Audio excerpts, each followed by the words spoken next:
Amanda from the Lightfoot initiative here.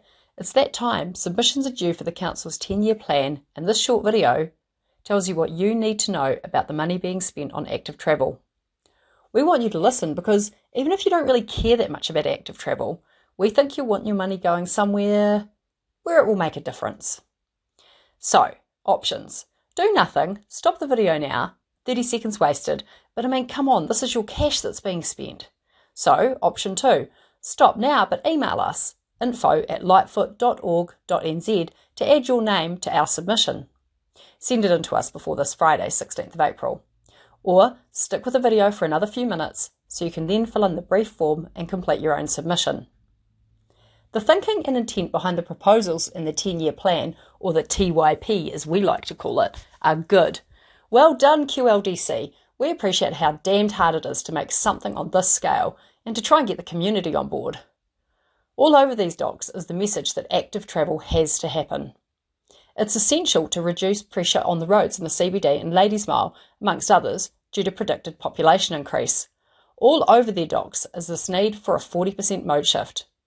It's so important that it's identified in the consultation doc as big issue number 2. Jim and Mike at QLDC really want your feedback, trust us.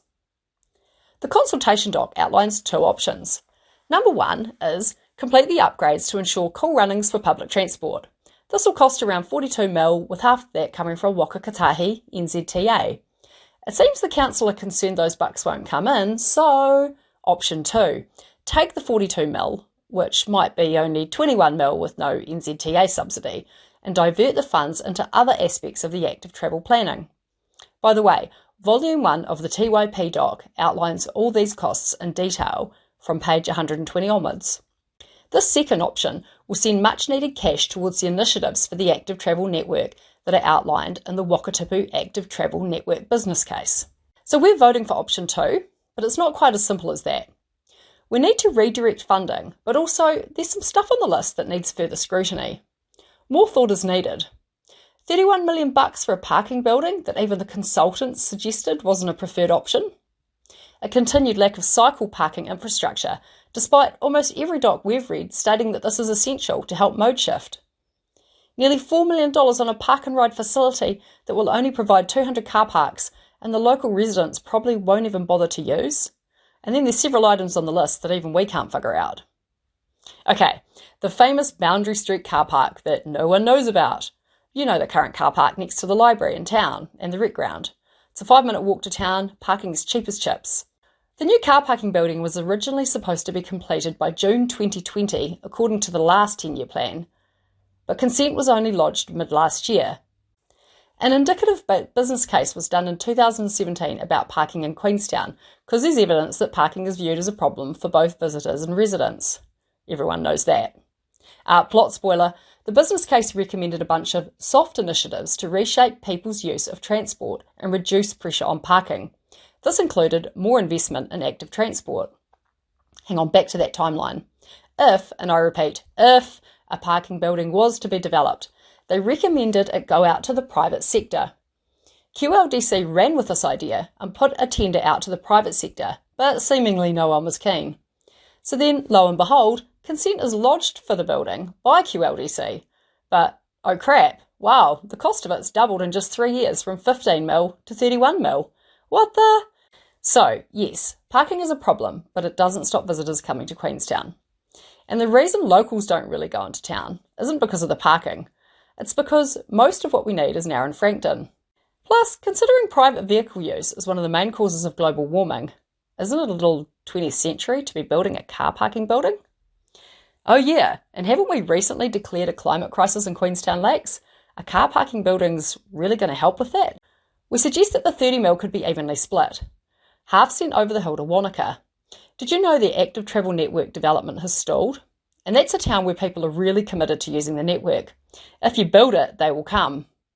But no, this applies to building a parking building too. Do we really want hundreds more cars in town? Anyway, the other half, easy.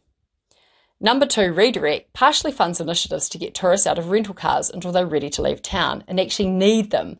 And number 3, that part gets kicked into that cycle parking infrastructure that all the reports keep saying should have happened already. All over the QLDC docs is an ongoing theme about the need for decent cycle parking. So where is it? Hey, lol, any of you guys tried to park your fat-tired friend in those bike stands scattered around near bus stops? Yeah, right. So just think, if you could ride to the bus stop in Frankton or Shotover Country or Lake Hayes Estate and leave your bike safely, would you be more likely to grab the bus? Note, okay, something a little sexier than this is needed down here, but yeah, let's redirect a small part of that 31 million to sorting this issue out. Hey, just quickly, a few more things. Yeah, the park and ride. It's a hotly debated issue that's been going round in circles since 2016. Widely viewed in various business cases as a major solution to CBD and Frankton Road congestion and parking. Located on Ladies Mile up near the Queenstown Country Club, major upgrades to the intersection will help thanks to Waka Kotahi. Thank God. But a 200-lot car park probs won't make much difference. We call it a dilemma. They can work, and they do work well overseas. No one wants it in their own backyard. And wouldn't it be better located near the Crown Range Road intersection? There are decent bus services operating in and around Lake Hayes Estate and Shotover, but it is getting from home to bus stop. This is called the last mile. That beginning or final leg of the journey that kills your desire to travel active, because it's a pain in the neck. Yeah, reprioritise that park and ride funding to sort out this issue, because trust me, it's going to be the same problem across the road once Ladies Mile North is developed. Finally, so we think this might be the contingencies built into the business cases, but isn't it weird that the numbers all match each other?